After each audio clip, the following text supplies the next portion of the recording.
White Fang by Jack London. Part 1, Chapter 1, The Trail of the Meat. Dark spruce forest frowned on either side of the frozen waterway. The trees had been stripped by a recent wind of their white covering of frost, and they seemed to lean towards each other, black and ominous, in the fading light. A vast silence reigned over the land.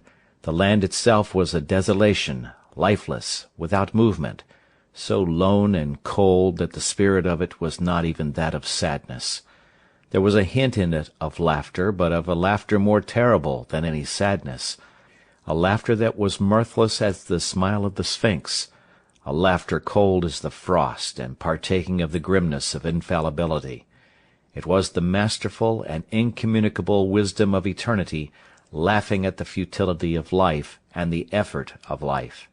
It was the wild, the savage, frozen-hearted, Northland wild. But there was life, abroad in the land and defiant. Down the frozen waterway toiled a string of wolfish dogs. Their bristly fur was rimed with frost.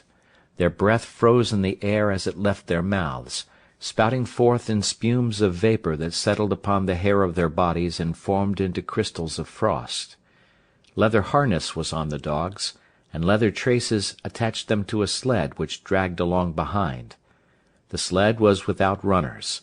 It was made of stout birch bark, and its full surface rested on the snow.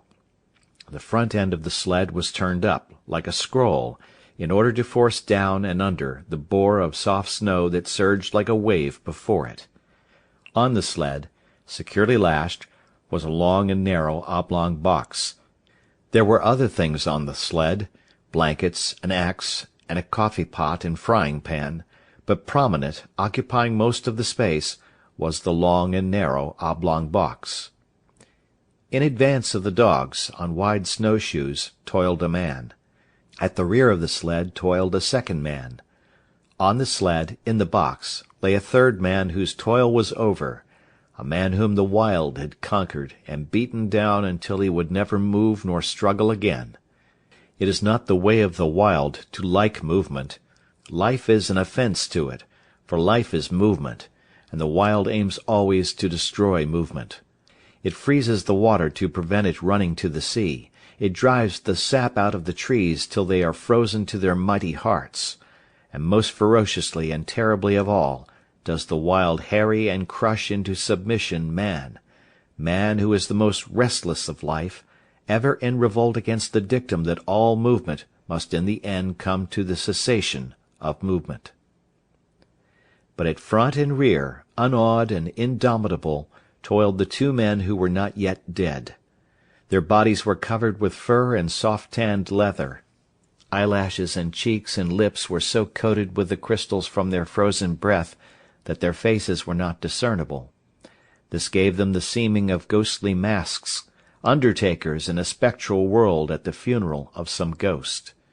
But under it all they were men, penetrating the land of desolation and mockery and silence, puny adventurers bent on colossal adventure, pitting themselves against the might of a world as remote and alien and pulseless as the abysses of space. They travelled on without speech, saving their breath for the work of their bodies. On every side was the silence, pressing upon them with a tangible presence. It affected their minds as the many atmospheres of deep water affect the body of the diver. It crushed them with the weight of unending vastness and unalterable decree. It crushed them into the remotest recesses of their own minds, pressing out of them, like juices from the grape, all the false ardours and exaltations and undue self-values of the human soul, until they perceived themselves finite and small, specks and motes, moving with weak cunning and little wisdom amidst the play and interplay of the great blind elements and forces. Sample complete. Ready to continue?